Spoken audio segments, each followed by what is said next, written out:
586 straight attempts without throwing an interception at Lambeau came to an end in the first quarter, and not long after that, he threw his second INT of the game. The Packers defense picked him up, though, picking off Nick Foles 4 times, including one taken back for a TD in the Packers' 24-10 win over the Rams. Skip, you need your red pen because we need a grade I got here. A blue pen. Yeah.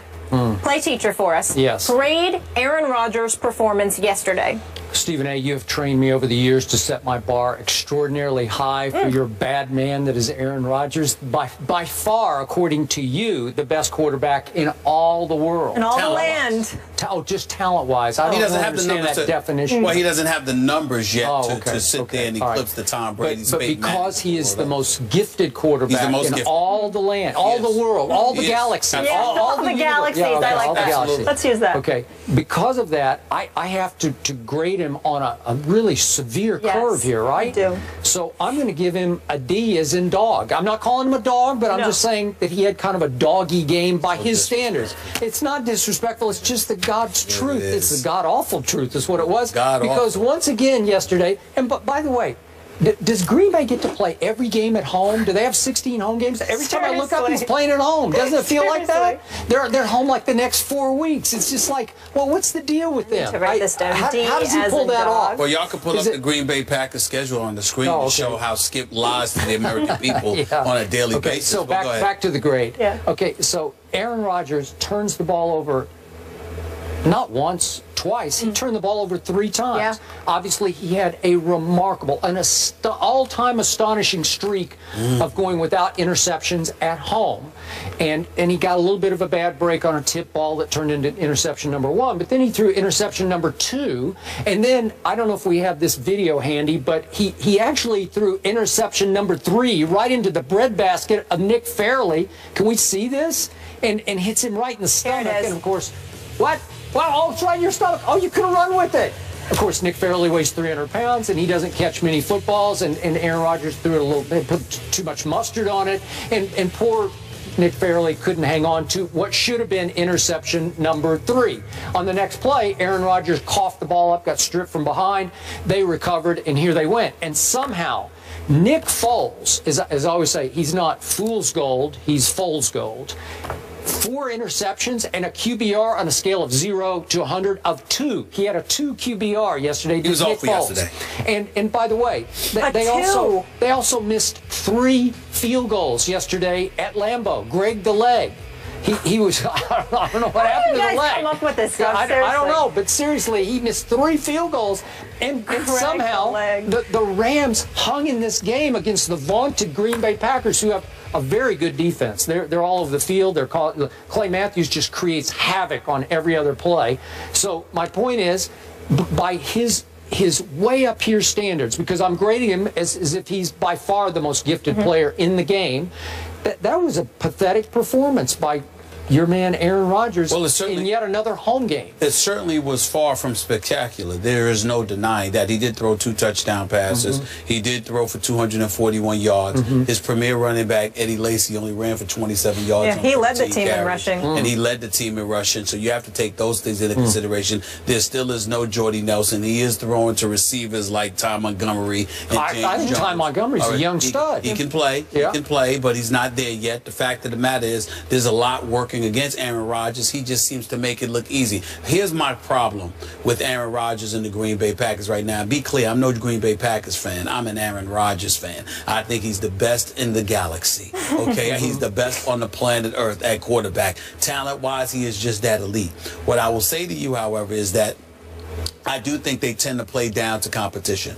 I do think that, you know, the stiffer the competition, they play down to it. When he needs to score points to win, he does just enough. If he doesn't need to score that many points, you see errors made. Now, the first interception of Laurinaitis got tipped off, and he ultimately picked it off. The second one was questionable because it touched the ground, but the bottom line is an interception. That's what it counted as. You can't get stripped for a fumble either. You got to protect the football, which he did not do. So all of those things he's definitely accountable for. But in the end, the reason why it was an awful performance is because we're talking about Aaron Rodgers. We're not talking, if this was a Jay Cutler performance, he deserves an A, because we ain't used to seeing that from him. But because it's Aaron Rodgers, it would be a D performance. Because you're going to give him a D? D as in dog? Wait, Stephen A. Smith just said Aaron Rodgers gets a D? Yes, I am. D as in dog. Yes, I am. No, not a D as in dog. Just a D. You need to read the positive dog. Just a D. Just a D, because I expect more from the greatest quarterback in the NFL right now,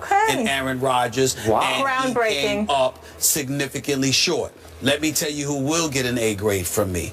Credit to you.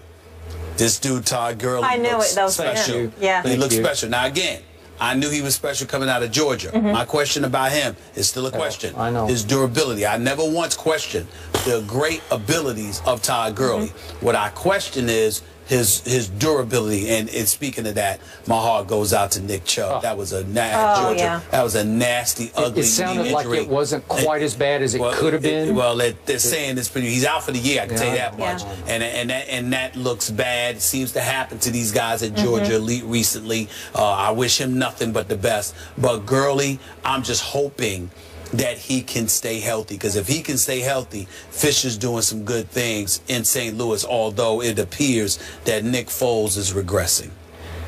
You're exactly right, but Todd Gurley is rising, and again, God bless him if he can stay healthy, because he's going to take a lot of punishment, because that's how he does it.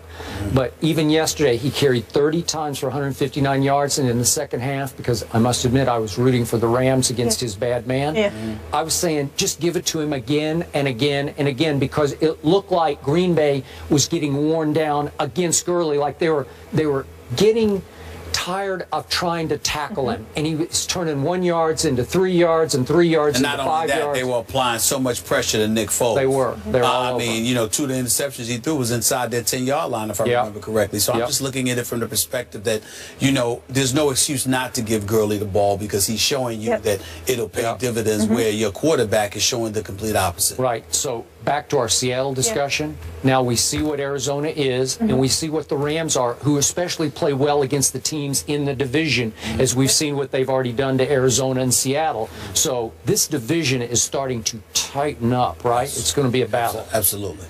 No question. You know what other team is tightening up? The Chicago Bears. Jay Cutler rallying. Cuddy. Cuddy to victory. So Stephen A. ready to apologize to Cutler? That was the game of the day yesterday. Find out after the break.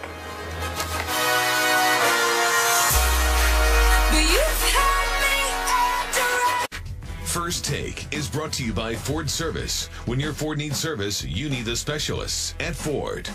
And Geico. 15 minutes could save you 15% or more on car insurance. Tonight, it's the Week 5 edition of Monday Night Football at 8:15 Eastern on ESPN. Steelers take on the Chargers. Coverage begins with Monday Night Countdown at 6 on ESPN. So you just heard it. Michael Vick and Phillip Rivers tonight at Qualcomm. Both teams are 2-2. Stephen A., you just spent some time in Pittsburgh around this organization, sat down with Mike Tomlin.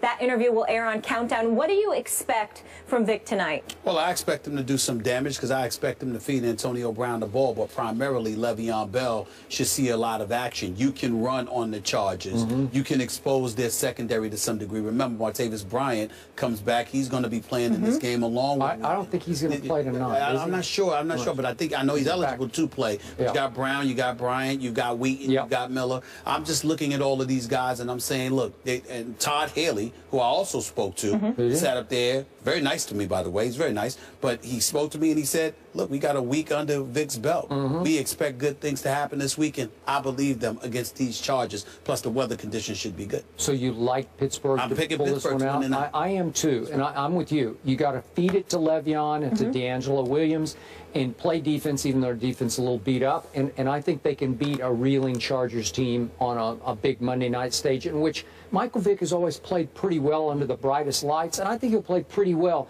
but you cannot put the game in his hands on fourth down plays at the end of the game. And no excuse, too, because San Diego's ranked 28th against the run. You should, Le'Veon Bell should see the ball. Both of you taking Steelers on the road with Vick. Can I get a score? Low scoring. I got low scoring, like 2017. I'm picking the Steelers 31-23. All right.